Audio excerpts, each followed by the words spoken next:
Hey everybody, this is my 1949 Chevrolet Styleline Deluxe Sport Coupe, and it is currently powered by a 2008 Trailblazer 4200 Atlas, otherwise known as a 4.2 liter Vortec. If you're not familiar with the engine, it's pretty cool for what it is. It's 300 horsepower, 300 torque, maybe a slight bit over that, but 4 valves per cylinder, all aluminum, sequential, all that good stuff.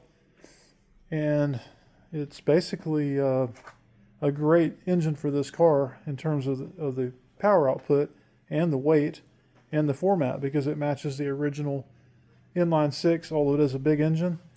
So it's a bit of a tight fit. Comes as a front sump pan, so had to buy a conversion pan. It was about as much as the whole Trailblazer. I think about 900 shipped from Canada.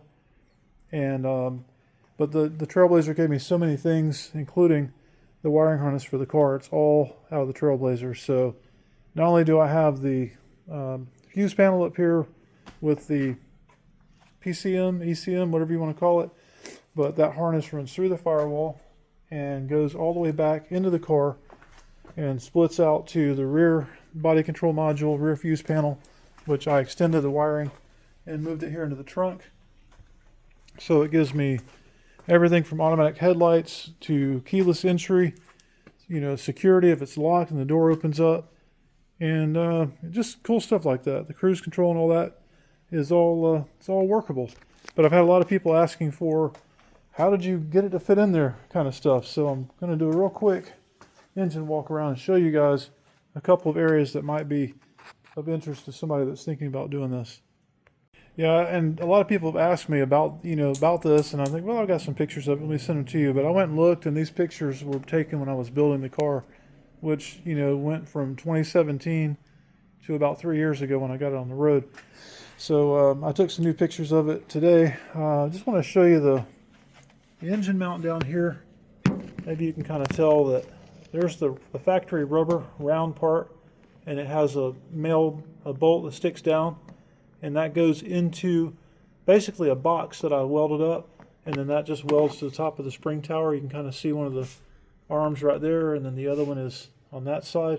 So those stick out. They're kind of cut into an L, so they go across that part of the spring tower and then down a little bit and then out, and then it's just squared in, and it's open underneath so you can get to it and put your bolt in. Same thing on both sides. I can't remember why, but this side is a little bit shorter or longer than the other side, I believe. But it's basically what it took to get the engine level. So you can see there a little better how it kind of L's around the inside edge of that spring tower, airbag tower. Lots of clearance here. I mean, plenty of room for a turbo if you want to do something like that. A little tight back here, but I did shorten my firewall. I made it about an inch and a quarter, inch and a half further forward, so it had room inside the car for the vintage air system to fit way up in the dash instead of hanging down. Pretty tight area here. I gotta keep an eye on this hose. It rubs against the radiator. I could have cut it a little bit shorter and it wouldn't do that, but I just wanted to get it running at the time. And now, over 3 years later, yeah, no big deal. This is the group. It is a group 51R, which I had in my GTR, is how I became familiar with it. It's a nice lightweight battery. It works pretty well, kind of pricey, but I was able to take the factory battery tray, cut it down a little bit, and then I just built a angle aluminum piece there to retain it. That gives me great space between the power steering and that. I had to cut my latch plate down. You can see it's very close. But I do believe the 51 or 52, somewhere in that range, they squared them up from the factory, which I didn't know before I spent a lot of time taking the triangle part of that out. Radiator is relocated forward, and I had to, that's why I had to modify the latch plate, and that gets us a pretty tight fit, as you can see, but it all works. I have almost an inch of clearance there. It's not too bad. And then the other technical challenge is that pipe right there has to, basically, the inlet of the water is the wrong side of the engine, or wrong side of the car for the factory radiator layout, which this is an aftermarket. But speaking of which, as far as cooling, this had a massive mechanical fan on it, which I wanted to use because I didn't want to deal with any cooling issues. And obviously it was just not going to work.